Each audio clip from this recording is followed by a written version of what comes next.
It's extremely dangerous. Making ultimatums to Russia that are first unenforceable, but are provocations and escalations. It's not going to end the war, but it could escalate the war. Jeffrey has become an apostle of appeasement. Let's tell the people of Ukraine, give up on the Budapest memorandum. We're not going to help you protect your borders. We're just going to turn back on 30 years and give up on international agreements. It's a recipe for further chaos. Jeffrey should know better. You really think that Ukraine, sir, can drive the Russian army out? By what magic wish is this supposed to take place? You know, Scott, I've been around the military for a long, long time, and I know that they know what the stakes are in this, they know what the risks are, and they're not about to give up. President Trump has run out of patience with Vladimir Putin.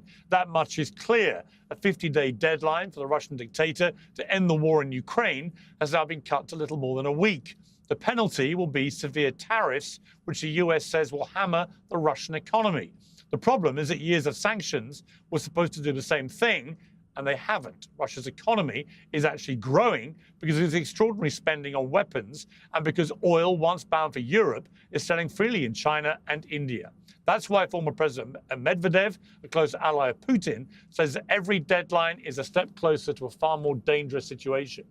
Each new ultimatum, he wrote, is a threat and a step towards war, not between Russia and Ukraine, but with Trump's own country.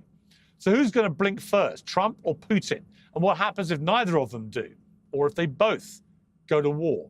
I have an expert panel and General Wesley Clark standing by, but we'll begin by digging down on the tariffs and sanctions question with economist and Professor Jeffrey Sachs.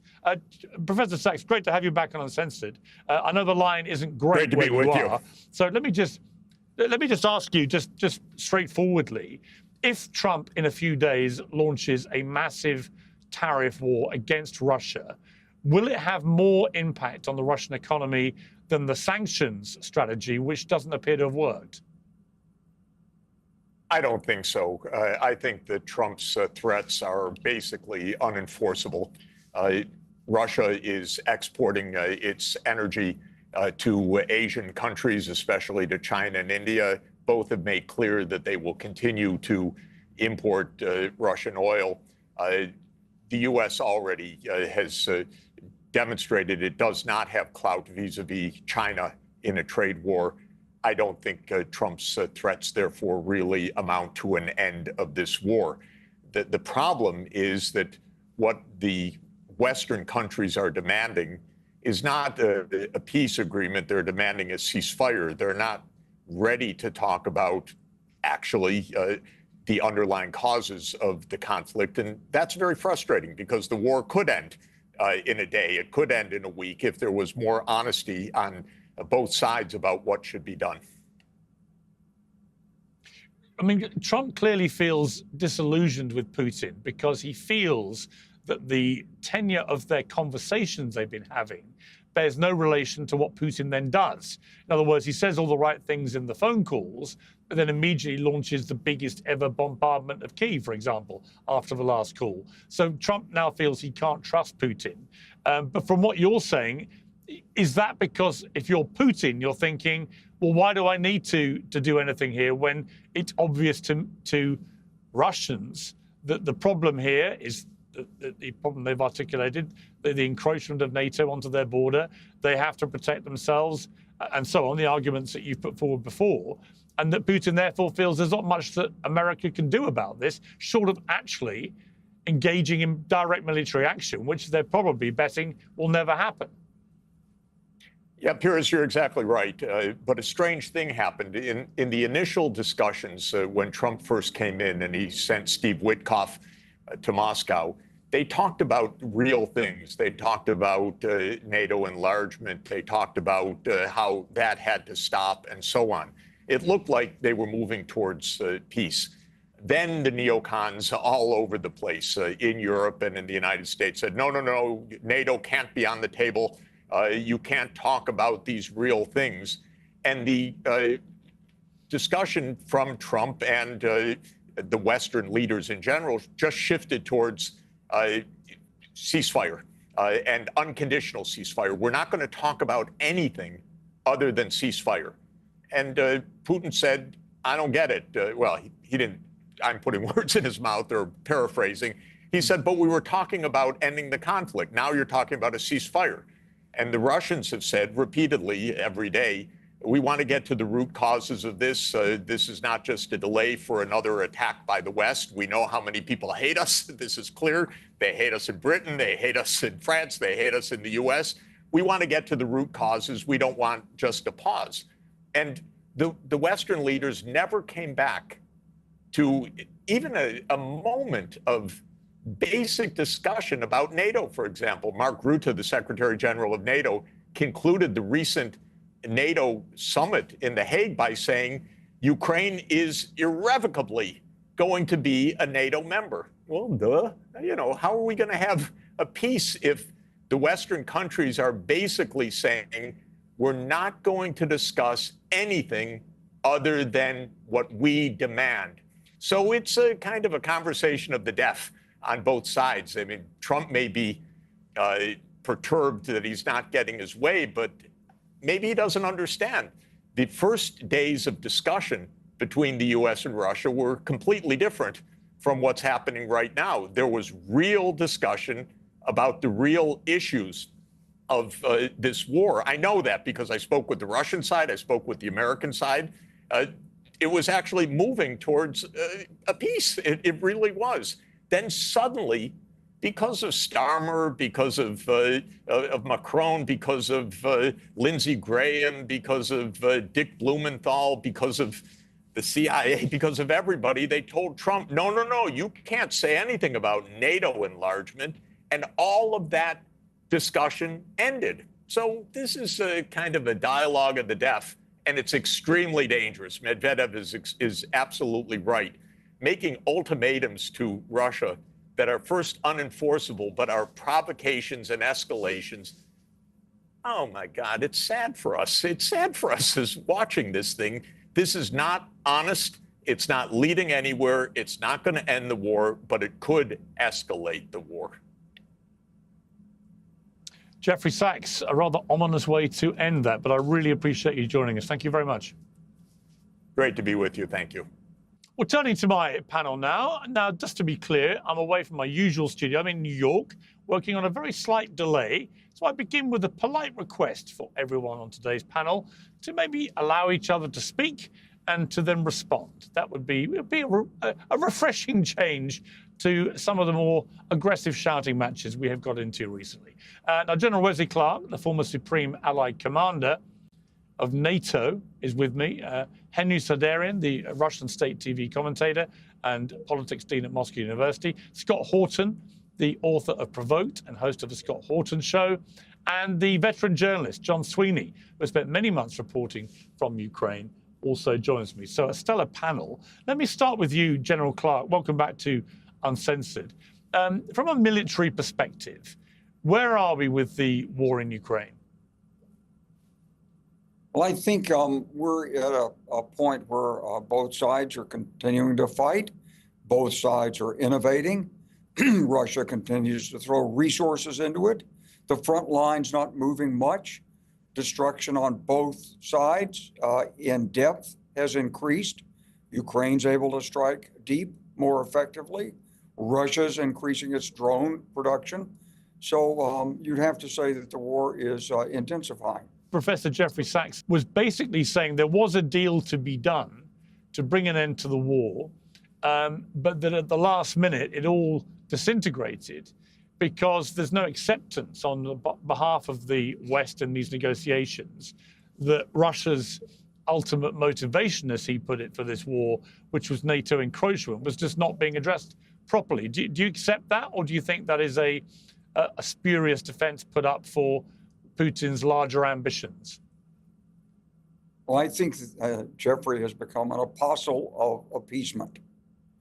There was no deal to be made unless you say, look, we don't like this war, so let's tell the people of Ukraine, give up on the Budapest memorandum. We're not going to help you protect your borders. And by the way, the Baltic states, Poland, the rest of you, forget about your membership of NATO. We agree with Russia's root cause. And so we're just going to turn back on 30 years and give up on international agreements. This would unleash a terrible instability in Europe and a global instability as well. It's not a recipe for peace. It's a recipe for further chaos in the international community. Jeffrey should know better. Today's show is brought to you by Oxford Natural, makers of the Optimum Day and Optimum Night all-natural supplements. Thousands of Brits and Americans are already taking them with incredible results. Optimum Day is designed to boost your energy and support weight loss throughout the day.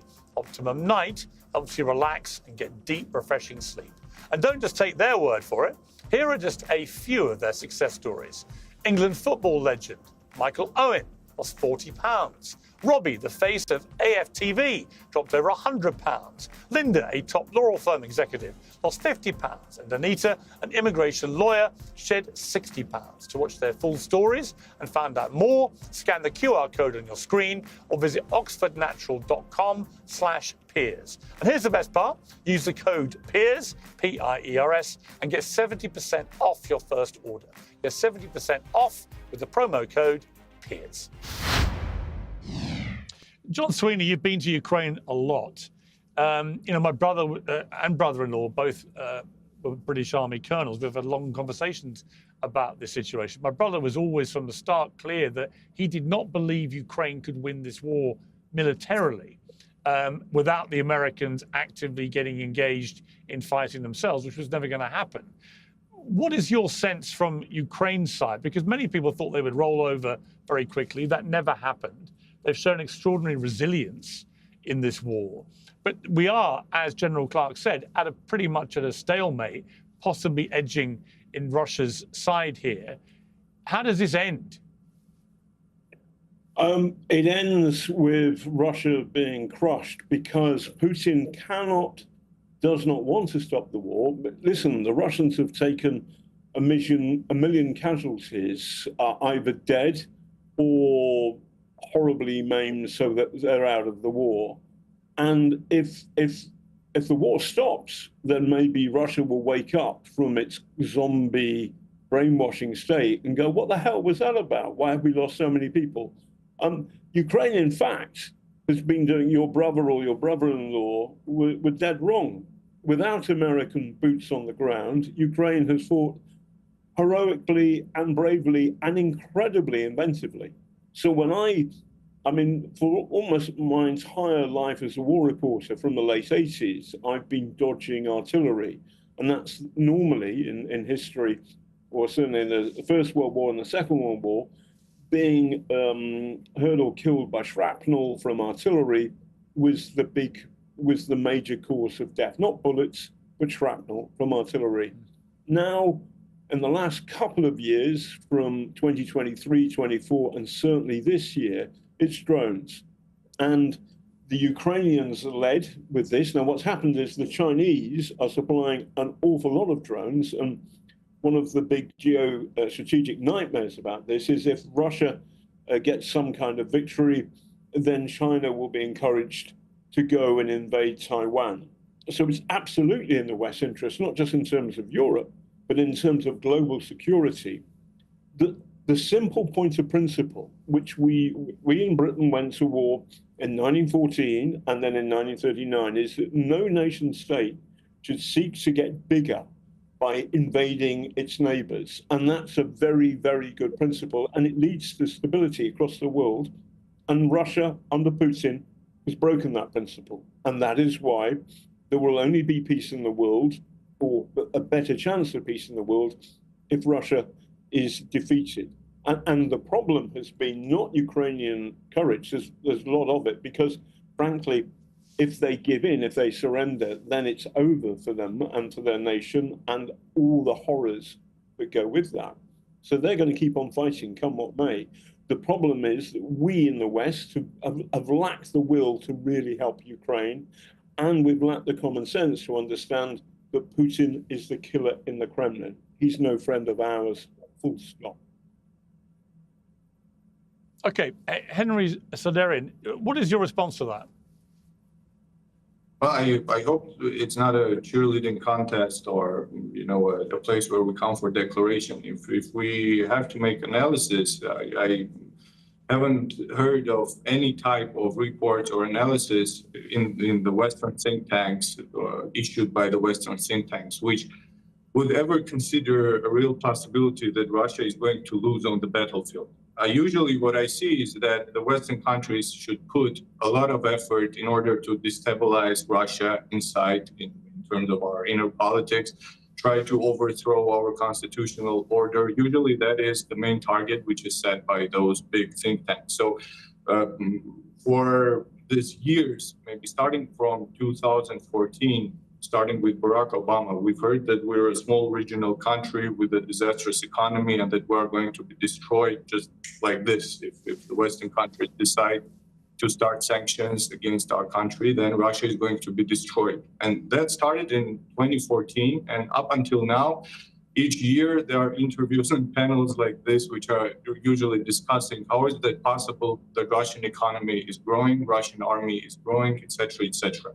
So it is obvious that no matter what are your ethical values or your view on the conflict, it is obvious that the way in which the Western countries reacted during these years on Russia's, well, at least questions which were put by our political authorities, the way the Western countries reacted is not efficient. It doesn't work. Because initially, before starting the special military operation, Russian authorities, Russian Minister of Foreign Affairs and our president, they asked only for one thing, that maybe we can meet and discuss the security structure and security architecture in Europe. Because we have a lot of issues which really are problematic for our country, because during this year, starting from 1991, Russia hasn't moved towards NATO for an inch, because we never have enlarged our military union towards European countries. But each time we've heard that in order to to contain Iran, we have to take Poland and Baltic countries as part of NATO. And that's why there were many issues which were usually problematic for Russia, and Russia wanted to discuss them. But usually the answer was that we should shut up and that no one is going to discuss anything with Russia. And each time it happened, then we were asked that, you should stop. You should stop this, you should stop that. And as a result, we can even look into the negotiation process right now. For a year or two, Russia was telling that we are ready for ceasefire, and we were told by the European countries that no ceasefire is needed. We need a full-scale peace agreement. Now, when Russia says that, okay, we want to discuss a full-scale peace agreement, which will include all the issues that should be dealt with, we are told by the European countries that, no, we need a ceasefire right now, a 30-day ceasefire, a 2-month ceasefire, but no full-scale peace agreement. And my personal opinion is that a peace agreement it could be reached, but with all the due respect, that is an issue which should be discussed between the President of Russian Federation and the United States, because the issues which we should settle, or as President Trump likes to say, the deal we should make, it includes a lot of questions which are concentrated not only in Ukraine, but around Europe as well. And that's why we need those negotiations between the leaders. We need to address those questions. But I personally, I don't know how we can make a deal in the way the European countries want us to make it if during the 3 years, the only thing we hear is that the European countries are getting ready for making a war with Russia.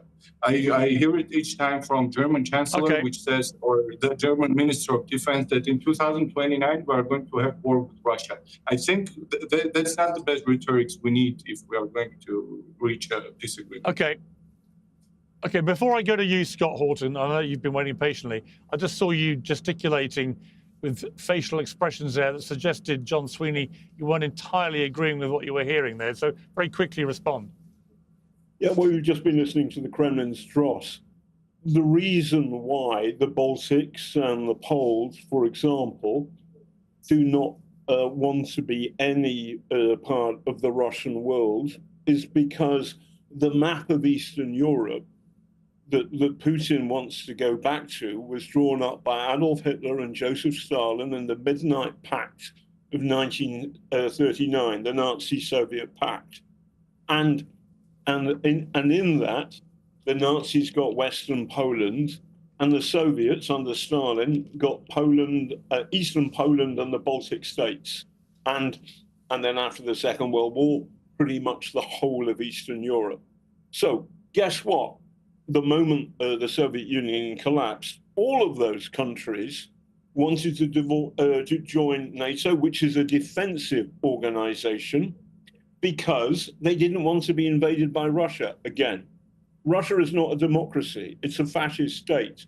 Russia invaded Ukraine twice. Ukraine has fought like a Bengal tiger for its freedom and independence. And Henry is a servant of a tyrant who murders his critics. So Henry has been talking utter rubbish. One thing that I have in common with Harry and Meghan is that we all value privacy. If you've ever Googled your own name, discover bits of your address, phone number and employment details hanging around, you'll be aware that your data privacy is under siege. That's because your data is purchased and sold by data brokers without your consent. Today's sponsor has a solution. Incogni contacts those shady websites and gets your personal data removed automatically. No forms, no emails, no ransoms. They handle all the back and forth of these brokers and update you on their simple dashboard. Incogni does not stop after the first sweep. They monitor and keep on removing your data if it pops up again. If you care about privacy and you want fewer spam calls, fewer junk emails, and a reduced risk of identity theft, this is a smart move. We've teamed up to give you a 60% discount on an annual plan at incogni.com/peers. Use code PEERS when you check out. That's incogni, incogni.com/peers, PIERS. Use code PEERS when you check out. Okay, let me bring in Scott Horton. Henry, you can respond to that later. Scott Horton, I mean, many things can be true at once. I don't disbelieve for a moment that what Henry is articulating is Vladimir Putin's view, and is probably a view held by many Russians. Nor do I dispute that John Sweeney, from his work on the ground in Ukraine, has his view and is equally sincerely held, as is General Clark's. In other words, you know, depending who you talk to, the view of this whole war is very different, isn't it? Yeah, well, look, I should say that I agree with your first two guests in sentiment as far as my sympathies are with the people of Ukraine. I think this whole war has been an absolute catastrophe for everyone involved, including the United States, and for all of our foreign policies and the world we got to live in going forward from here. It's a disaster. But I believe General Clark and I agreed on your show last December that, in fact, the Russians are ascendant on the battlefield. If you look at the battle maps, you know, by the experts, that show that the Russians are taking more and more territory all the time. And the problem for Donald Trump is that he just got inaugurated at the wrong time. So he's trying to call timeout when the Russians are winning, but their strategy, of course, is just to fight a war of attrition rather than just seize territory. So they have not yet succeeded in taking all of Donetsk, Zaporozhye, or Kherson, which they have claimed to have officially annexed since September of 22.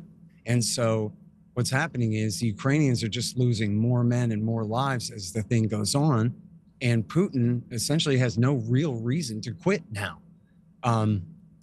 And the Americans really had nothing to offer him, even if Trump dropped all the sanctions and gave him full normalization and promised, put it in a treaty never to invite Ukraine into NATO or something like that. Well, Chelsea Clinton or somebody could become the president in a few years from now and go back on all that when, of course, the entire American establishment would be against it. And so it'd be pretty difficult for the Russians to rely on that. So I think they're going to just keep fighting, which is absolutely horrible. And, as I showed in the book, and it's been a few months, Piers, I don't know if you've had a chance to finish reading Provoked yet, but as I show in the book, even the most hawkish NATO expanders and the most prominent American grand strategists that you could possibly name of our era, Henry Kissinger and Zbigniew Brzezinski, they both said, we have to come up with a special status for Ukraine. We have to make it like Austria in the Cold War so that it's neutral, so that it's a bridge between East and West. Because if we try to take it away, the Russians are going to invade and break the thing. Just the same as John Mearsheimer warned, just the same as Jeffrey Sachs warned back years ago. that it was American meddling that was forcing this issue. And that does not justify what Russia has done here. Again, the book is called Provoked, Not Justified. But the reality is that America, Washington, D.C., our government, got our Ukrainian friends into this mess. And unlike what the second guy said, Mr. Sweeney, that, oh, this is going to end with Russia crushed. You have it right, Piers, that unless we're willing to send in the 82nd Airborne and the U.S. Navy, that we cannot reverse the tide for Ukraine here. So where does that leave us? And General Clark said last December on your show that, okay, yeah, but we shouldn't really talk like that and betray our position of weakness in any upcoming negotiations. Well, now it's the end of July, and they've done nothing but lose more men and more territory since then. So where are we really going with this?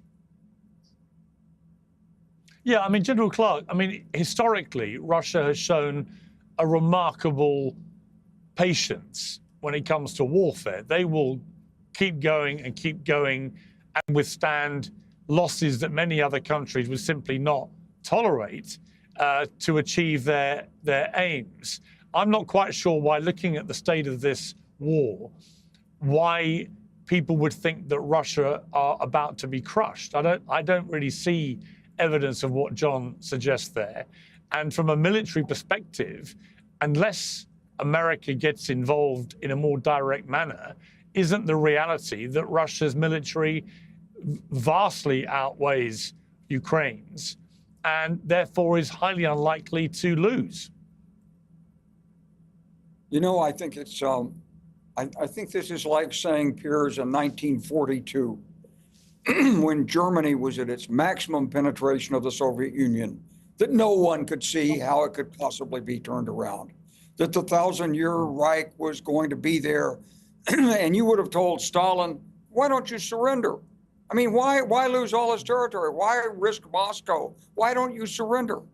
Look, the people of Ukraine understand very well what's at risk in this. They know that should Russia dominate and take this, there will be massive ethnic cleansing. There will be millions of people liquidated. There will be huge refugee flows to the West, and the rest of Western Europe will be destabilized in one way or another, and there are enormous consequences on China. So yes, all of the leaders of Western Europe and most of the United States wants Ukraine to prevail. And I'm not sanguine about the threatened 100% tariffs working on Russia. I think the answer is the United States fumbled early on in this by not giving Ukraine greater military assistance, by not appreciating the skill and the diligence and the courage of the Ukrainian warriors. And I think we'd be making a big mistake right now if we assumed that Ukraine cannot win. I believe Ukraine can win. And when you talk about Russia, don't talk about Russia. Russia is not some great public work democracy that wants to go one way or another. Russia is a small group of people at the top, dominated by Vladimir Putin and his intelligence organizations, that crushes Russia's opinion, that dominates, that bullies, threatens, imprisons, and murders its opponents. It's not a democracy. And under Putin, it's not a state that you can consider as a good actor to be brought back into the international community. And that's why nothing happened in January, because even with all of the goodwill that Donald Trump wanted to bring to Vladimir Putin, he and his people recognized you can't deal with this man. So the United States has not tried to destabilize Russia. Maybe we should have, but we didn't. But Putin's going to do a good enough job himself by continuing to draw off people, by exposing the Russian people to these casualties.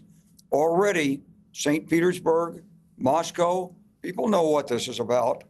Given the slightest setback, Putin will be pushed aside, would be my expectation.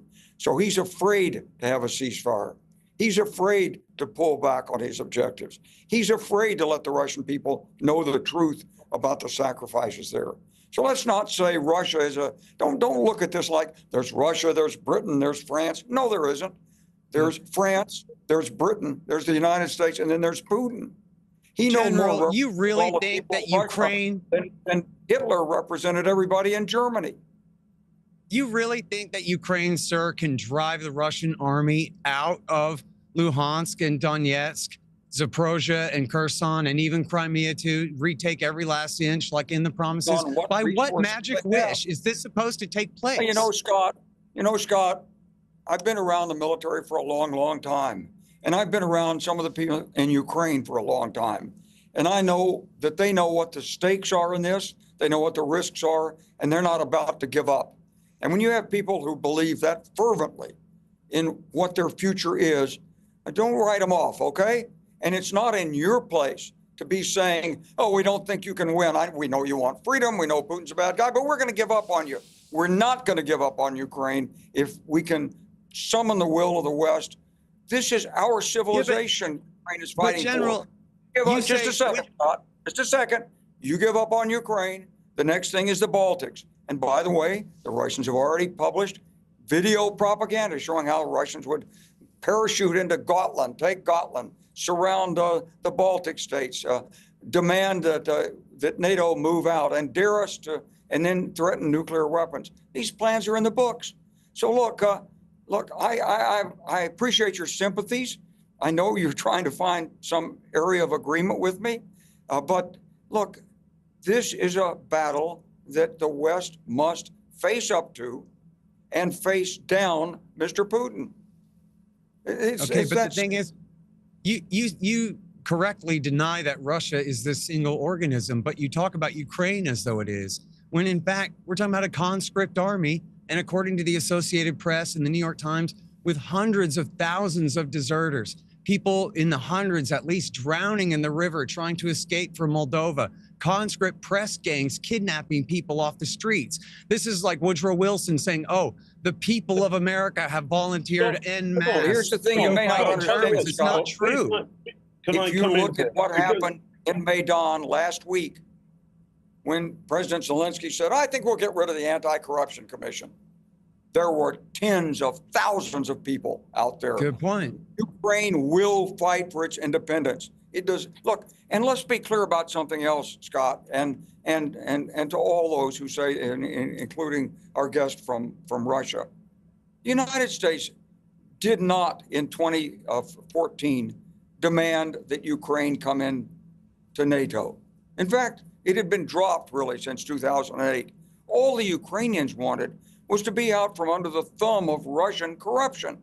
That's why they wanted the association with the European Union. Look, Russia is a corrupt, mafia, intelligence-led state headed by Vladimir Putin. It's not the way you can deal in the modern world. So you just have to sort of pull up your socks and say, look, I know it's unreasonable. You can't believe a free country can mobilize its opinion and stand up against a juggernaut like the Red Army. Well, they've done it, and they're going to continue to do it. That's what my prediction is. Okay. Unless but in your analogy, Hitler has nukes. Pull out the support for Ukraine, and we can't. In your analogy, General, Hitler has nukes, and Stalin has no choice but to surrender.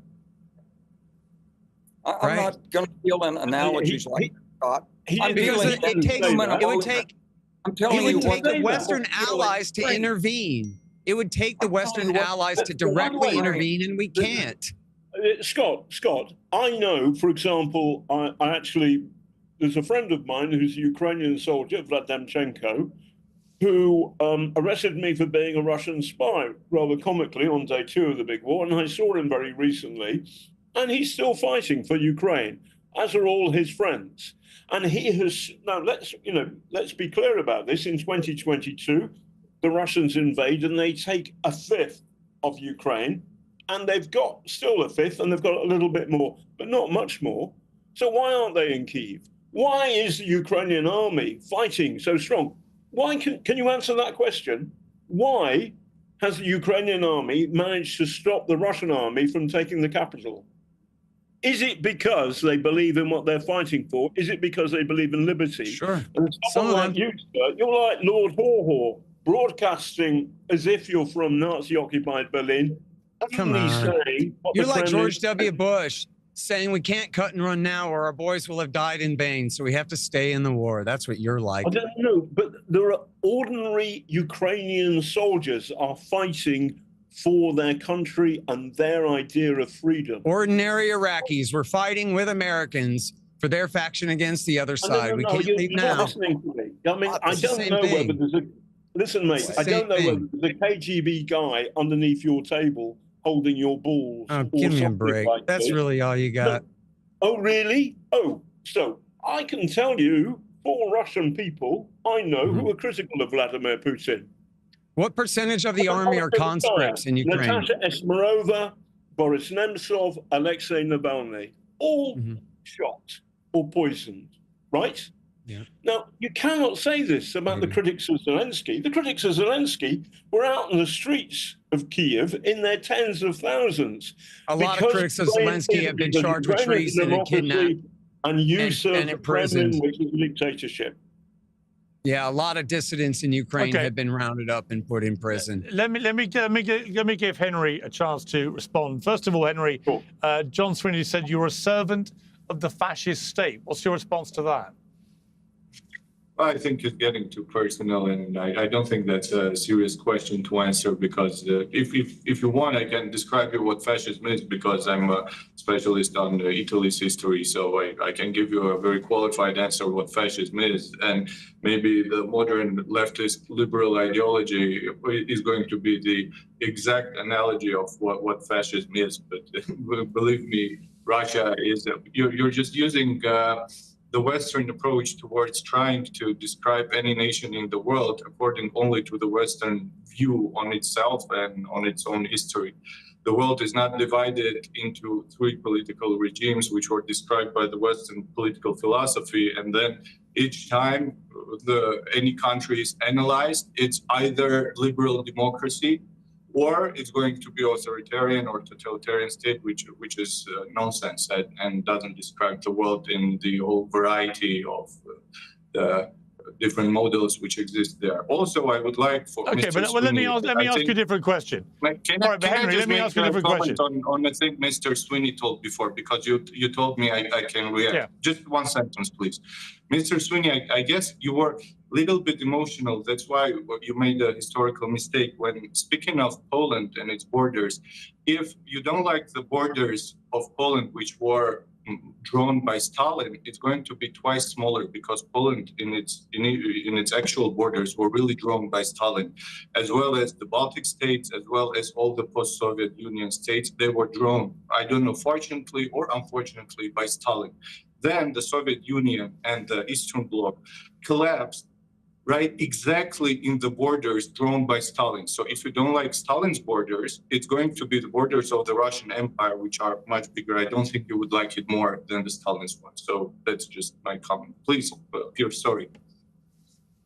Yeah, well, the question I was going to ask is that Russia, clearly, when they launched its, as he called it, a special operation, the rest of the world called it a war, invasion of a sovereign democratic European country.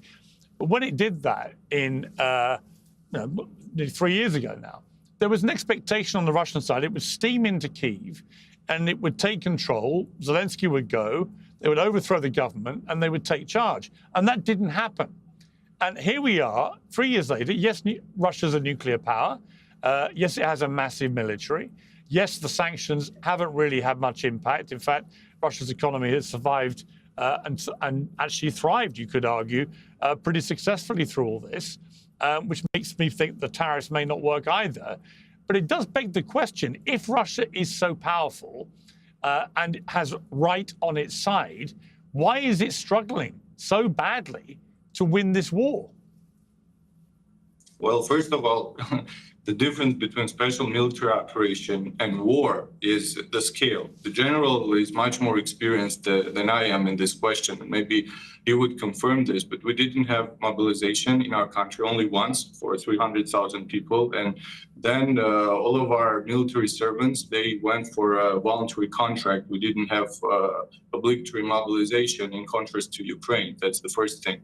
Secondly, as you know, and general said it, and Mr. Sweeney said the same thing, that the Western countries and NATO are doing everything possible. They are supporting Ukraine as much as they can, etc., etc. You've given them almost everything you could, at least the European countries. As I know, you did everything possible and impossible to help them with your military aid, with your financial aid, with your instructors, with your intelligence, with everything. Everything possible and impossible was done to help Ukrainians fight Russians, as you know.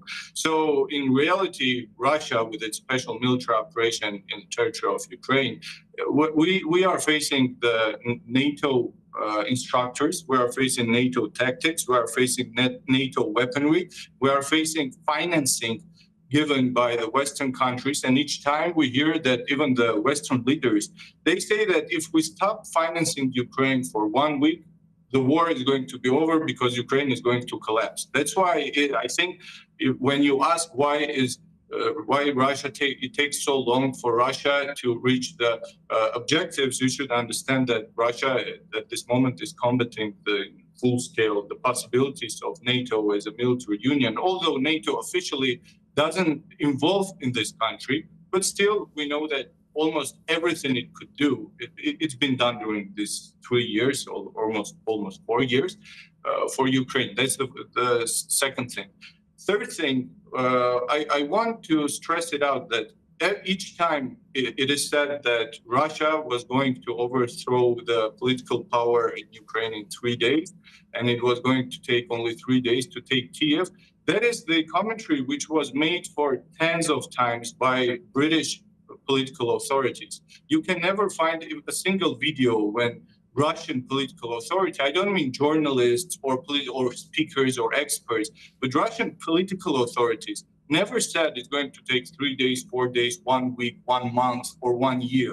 It was usually said by the British political authorities, which said that it will take Russian 3 days to take Kiev, and then on the 4th day, they said, okay, Russian military is not so strong enough to take it in 3 days. That's why that was well, the reason. Okay, well, let me jump in. Yes, the reason I think that Russia may be a bit smoke and mirrors about its military strength is I was fascinated by two things. One, that you had to bring in 10,000 troops from North Korea, which I found extraordinary. If you've got such a massive military, why do you need to do that? And secondly, the way that Russia basically ran away from Syria and let Bashar al-Assad just fall was also, to me, extraordinary, and showed me that maybe the threat to Europe. Russia's military was being stretched in a way that it could not sustain for a long period of time. So, I mean, Scott, I'll come to you, but first of all, Henry, your response to that. I mean, why did Russia give up on Syria seemingly overnight, and why has it been relying, it appears, on North Korean troops to bolster its forces?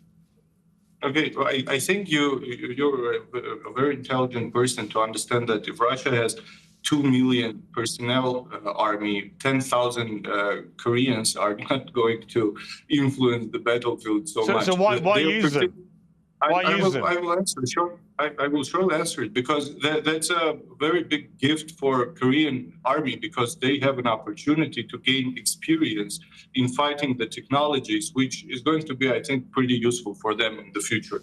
As for the Syrian problem and the Syrian political regime, I personally think that the failure of Bashar al-Assad is a tragedy for the region for one single reason, because if you see the persecutions of Christians and of Druze people in Syria right now, I think that's a catastrophe and that's a tragedy. And I wouldn't make it a story to brag about or to be happy about, because that's a real tragedy. That's tragedy of Syrian people whom I love and who are great people.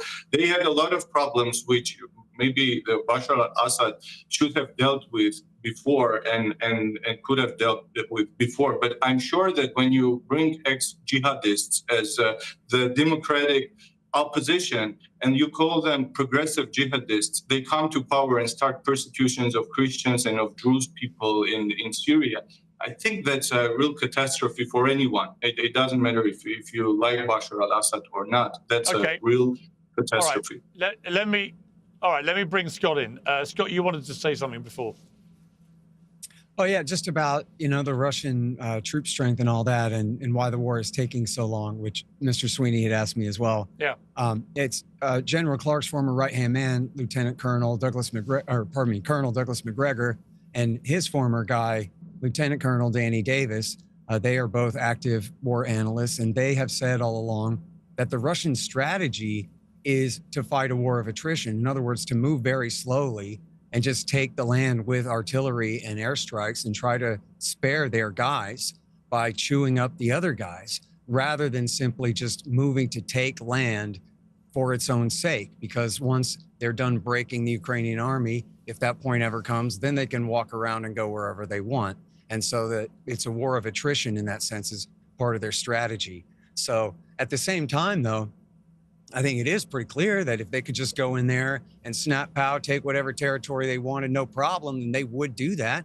And in fact, I thought it was very telling that even Victoria Nuland, Robert Kagan's wife, who did so much to get us into this mess, that in her exit interview on a podcast that I don't know what podcast it was, but she said, this really goes to show that the Russians are a paper tiger, and that all this talk about their threat to Warsaw and Berlin is a hoax. They're not coming for Europe. And that's the thing about the book Provoked is the weapons of mass destruction of this war, Piers, is that Putin woke up one day and decided he wanted to recreate the Soviet Union or the Tsarist Empire, and that's why he did this. The reason he did this is because Joe Biden would not negotiate in good faith over NATO and over missile emplacements in Ukraine. The strategy at the end of 21 was to warn the Russians, they better not do it. They refused to negotiate the treaty in any way. Derek Chollet said the only thing we'd say about NATO is it's a defensive organization and you're just going to have to get used to it. The door remains open, even though, as we've discussed here at the start of this discussion here, they're not bringing Ukraine into NATO anytime soon. Joe Biden said that too, not for years and years, because of all the corruption in their political system and in their economy. They can't be a part. They'd be lucky to even get into the EU. And General Clark is right. That's why they were trying to join it, was because of the anti-corruption parts in there. That's why Yanukovych wanted to join it before he was forced to change his mind by the Germans hardball there. But the thing is, they're not welcome to join the West because their system is ranked, even by George Soros's Transparency International, compares their corruption to Uganda and some of the worst kleptocracies in the world. So there's no way that they ever can be in NATO. And yet we have to keep that door open. And the open door means that no third country's interests can ever be taken into account, even when we're talking the Russians, and even when they're making themselves clear that they'll support one side of a civil war for years inside that country, and that if push comes to shove, that they'll invade. I'm sure you've read, Pierce, the Rand Corporation study extending Russia from 2019, where they say one way to weaken Russia would be to increase support for Ukraine, because that would increase costs for Russia. On the other hand, that could provoke them into actually invading and sending in the infantry and taking territory, which would be a huge loss for us and for our Ukrainian friends. So it was as though Biden read the Rand Corporation recommendation, but forgot the disclaimer that you better be careful about how you do this, because if you calibrate too much support for Ukraine, you're not going to deter an attack, you're going to provoke one. That was their own words. Okay, look, we're running out of time, so very quickly, General Clark, if you could respond first, and I'll go to John. Of what actually happened. You're a student of history. You should know that from the time Vladimir Putin became prime minister and later president, he wanted to restore the Soviet Union's space and territory. That's not true. That is true. And everybody it's all based on misquotes. Let me finish. Everybody who was a statesman in Eastern Europe knew it. People came to me and told me they had the captured documents. They had talked to Russian diplomats. They knew this is what John Birch Society conspiracy garbage, in man. 2007, at the Munich Security Conference, Vladimir Putin made it very clear what his intent was. We in the West didn't want to take it. People should read that speech. Like today, it doesn't say he wants to recreate the Soviet Union. Can I finish, People please? should read that speech. You're right. Can I finish, please? Thank you. Today, there's a campaign of sabotage in the West run by Russia. No. If you read the Russian media, there he is. And you can read the Russian media, and that's debunked in my book, too. Beating the drum, saying we're at war with NATO. The United States is not saying that we're at war with Russia. NATO's not Well, saying it's a it's proxy war. Our officials have said it's a We're proxy not war. running a campaign of sabotage inside Russia, but Russia's running a campaign of sabotage against us. The simple truth is that Western democracies didn't provoke a war, don't want a war, and would like to end this war. The aggression is all on the part of a man who wants to restore the dream of controlling Europe, a dream that was possibly partially realized by Joseph Stalin. And Putin sees himself as the logical successor. And you know, Scott, when you throw everything else aside, you're dealing with human beings. These people in Eastern Europe have been under Soviet domination. They don't want it again. They don't want the kleptocracy. You talk about corruption in Ukraine, look at the corruption in Russia. Why do you think Vladimir Putin is the richest man in the world? You don't know that? Do your homework. He is. Sure. He gets a piece of everything that's And done. it's a communist country. It's the Soviet Union. Gentlemen, I want to end. You've given us Gentlemen, we've run out of time. Here, but you haven't gotten to the heart of the You issue. should read my book, It's General a war Clark. of You're wrong. aggression. Okay, we've run out of time. I do want to give John. I want to give John Sweeney. I want to give John Sweeney the final word, New lies gentlemen. for all. John, just very quickly, what do you think is going to happen, John? I think that Trump, who was terrible to Zelensky in the Oval Office, is beginning to get it. I'm worried that Trump's words are cheap and I want to see deeds, but it feels like, and partly because Melania, who herself, of course, is from Eastern Europe, from that part of the world, she understands the threat from the Kremlin. Never mind these useful idiots we've been listening to. The general is right. And what's going to happen, I believe, is that Ukrainian courage, allied with an America that's led by Donald Trump, who's beginning to understand that Vladimir Putin is not our friend, and that spells trouble for Putin. Remember, when Prigozhin staged his mutiny, he moved from Russian-occupied Ukraine into Russia, to Rostov-on-Don, and not a single secret policeman in Rostov-on-Don lifted up a finger to help Putin. So I think Putin is a fragile monster. And yes, things are hard for Ukraine right now. I'm not saying Ukraine is winning. I am saying Ukraine is doing bloody well against the Russian bully. And I think so long as the West stands by Ukraine, and in particular America, then Vladimir Putin is in trouble. Okay, gentlemen, I want to leave it there. Thank you all very much indeed for joining me. I appreciate it. Piers Morgan Uncensored is proudly independent. The only boss around here is me. If you enjoy our show, we ask for only one simple thing. Hit subscribe on YouTube and follow Piers Morgan Uncensored on Spotify and Apple Podcasts. And in return, we will continue our mission to inform, irritate and entertain. And we'll do it all for free. Independent, uncensored media has never been more critical, and we couldn't do it without you.